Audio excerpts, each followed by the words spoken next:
So which is more beneficial, vaccines or natural antibodies? Well, our next guest got one student exempted from being forced to get the vaccine after proving to have natural antibodies. So could this become more of the norm? Joining us now, story. So one of your patients was a student. They were requiring it to go to school, and you got him or her, I don't know who it is, but him or her exempted because this person had natural antibodies. Give us a 2 cents.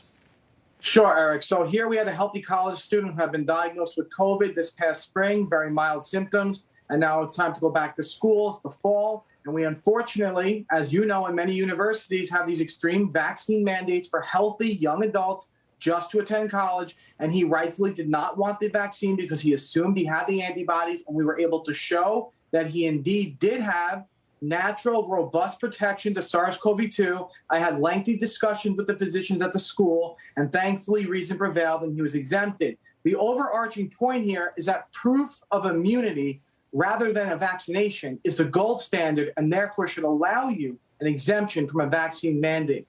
One of my closest, one of my dear friends, Dr. Colby, is my doctor, but we had this discussion. We've had it quite a bit. There's an Israeli study that shows that natural antibodies are more effective, more prophylactic against COVID than the vaccine.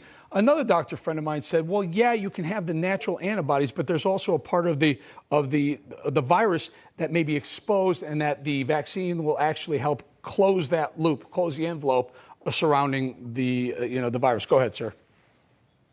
Look, Eric, the evidence is overwhelming. Natural immunity provides even more powerful protection than vaccinated immunity. We have that new study you just referred to recently, about last week, out of Israel, a study that included over 700,000 people, showing that you are 13 times more likely to get reinfected with COVID if you are vaccinated as compared to natural acquired immunity. The reason that natural immunity is giving more robust and longer-lasting protection than the vaccine is likely because natural immunity develops antibodies against all the many different proteins that the virus expresses rather than just the spike protein. And natural immunity also builds up what's called your cellular immunity, your B and T cell defenses. And Eric, millions of Americans, probably close to half of the population and climbing, have been exposed to COVID and are now naturally immune. Forcing them to get vaccines is unscientific and poses only risk with no benefit. So, okay, so your point is that it doesn't additionally add more benefit to an already natural, if you have natural